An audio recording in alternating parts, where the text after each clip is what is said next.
Yeah, we've got a couple of niggles. A couple of injuries have emerged from the last couple of weeks. Pretty big and tough games. So, but no, it's often the case after a couple of losses is then when you get on the plane, you come together. You're living in hotels and doing all that sort of stuff. So no, they're very keen to get cracking.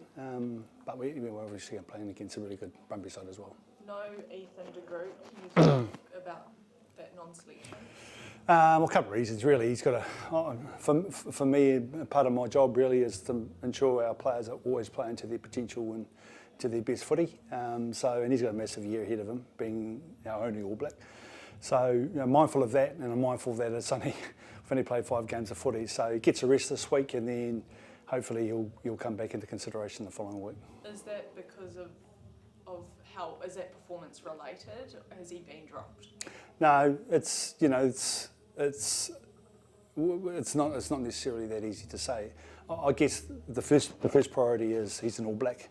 They do need a rest. They do have a bigger year than all the other players, so that's front of mind has always been front of mind for us as a club. And the second thing is Daniel Leonard-Brown has only come back in, and he's been out. And so when you've got a team with limited depth, it's really important, from my perspective anyway, is that everyone gets game time. With the Highlanders needing a win, what does these overseas campaigns do for a group? How important are they, and how do they, I suppose, help the cohesion of this team? Yeah, I'm not sitting here going the Highlanders need to win on Saturday. I sort of say that every Saturday. Again, the dynamics of our team is the average age is 22. We've got one All Black. We got a good win against the Blues. We've showed some good potential. It's a team on the rise, but it's not a finished product. So for me, the most important thing is getting our guys coordinated so they play to their potential every weekend. Not necessarily winning every weekend. It's obviously the ultimate goal, but young men are going to make mistakes, and that's kind of what we've been doing in the last couple of games. Jimmy, Solomar obviously had a tough day on Saturday. Happens to all props. What do you say to somebody who's had to come through that? Well, 2 things there really. First, the first 2 penalties were against Ethan, and then the third one was against Solo, who got warned. So young, impressionable, conscientious. He took it on his shoulders and felt it was his problem. It was the 8's problem. We weren't able to adjust to the refereeing, and poor old Sola being young guy, and as I say, conscientious. He took that responsibility as being his fault. Well, I don't see it that way. I see the scrum being, 8 men versus 8 men, and that's the area that we have got to get right. The other one is that we've got to adjust. We played the Australian team. They scrum a bit differently than the Hurricanes, and that's probably where we got caught out. And is that the same with the Brumbies as well? They scrum a little bit different. Yeah, and experience. Wallaby props, Wallaby front row. So, good learning for us. Tidies don't come right till about 29, 30. He's only 22, I think, 23. So he's got a few scrums to go.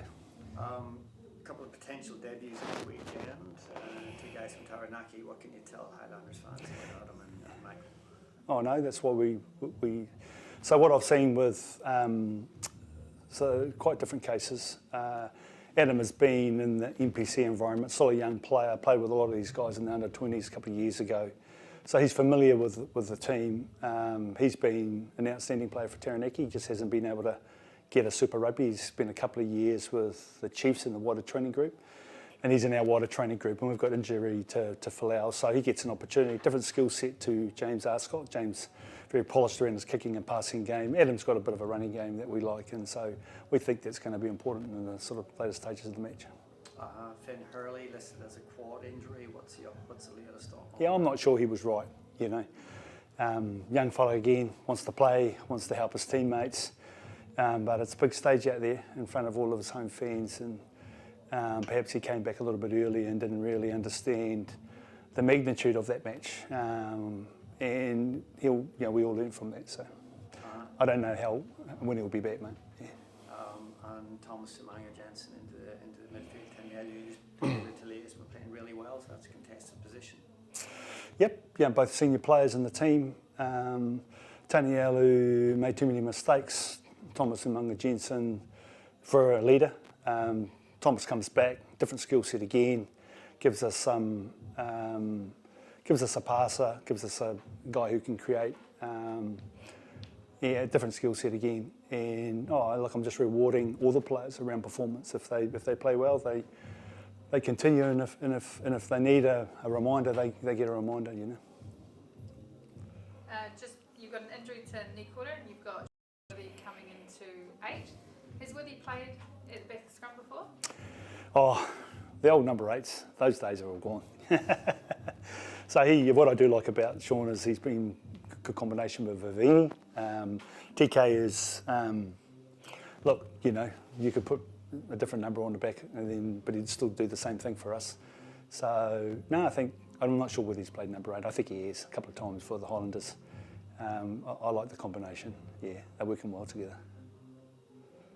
Good. Thanks, guys. Good luck.